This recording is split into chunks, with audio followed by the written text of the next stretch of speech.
尖沙咀呢個地方人多車多，步伐急促，但係喺呢個商業嘅心臟地帶，我哋為長者打造一個身心靈嘅綠洲。呢度唔單止係護理中心，更加係可以令長者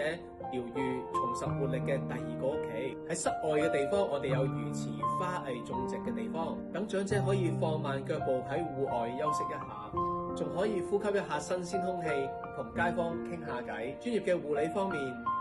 我哋有痛症處理、艾灸同埋理療儀器添，再加上專人帶領嘅伸展活動，針對舒緩嘅身體不適，我哋仲會定期舉辦教育講座、手工藝班、認知訓練，仲有棋牌、麻雀等等添啊！動腦筋又開心，保持社交活躍。而最特別嘅係，我哋會定時舉辦頌缽療愈心靈課程，透過聲頻震動會幫長者放鬆心靈嘅壓力，平靜思緒，達到內心嘅和諧安寧。呢度唔單止照顧身體，更加照顧心靈。我哋明白家屬返工好忙碌，最擔心就係長者喺屋企悶親、病親、跌親，嚟到我哋中心，長者得到全面嘅關顧，你都可以放心啦。